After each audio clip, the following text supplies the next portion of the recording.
नमस्ते अनि न्यानो माया सम्पूर्णमा।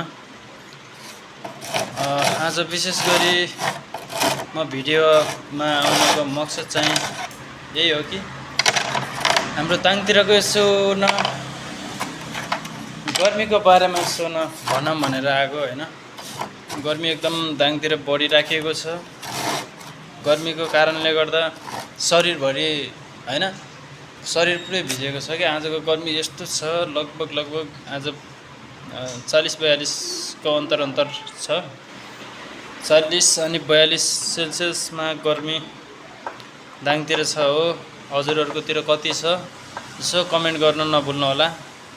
अनि यो भिडियो हजुर कहाँ आयो भने पहिले फलो गर्नु होला, ब्याक अवश्य मिल्नेछ हैन। अनि एउटा प्यारो कमेन्ट चाहिँ गर्न नभुल्नु होला। सम्पूर्णलाई माया छ मेरो तर्फबाट अनि हजुरको तर्फबाट पनि थोरै माया देखाउनु पर्यो हैन। त्यस्तै छ, गर्मीको कारणले गर्दा काम गर्न नि जाँगर लाग्दैन हैन। एकदमै गर्मी छ।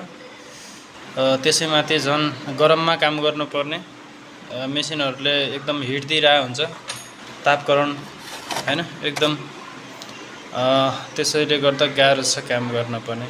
दाङतिर हुनुहुने सम्पूर्ण सेफ भएर काम गर्नु होला। यो मौसम चाहिँ एकदमै बिग्रिरहेको छ, पानी परिरहेको छैन। पानी नपरेको कारणले गर्दा गर्मीको तापक्रम चाहिँ एक दिन बढ्दो क्रममा छ हैन। यस्तै छ, सबै सेफ भएर बस्नु होला। अनि यो समयमा धेरै गर्मीमा बाहिरतिर रहनु भयो भने चाहिँ एक्कासी हार्ट अट्याक आएर हैन बेहोस हुने सम्भावना पनि देखिएको छ। सम्पूर्ण सेफ्टी अपनाउनु होला, सेफ हुनु होला। हस्त, धन्यवाद।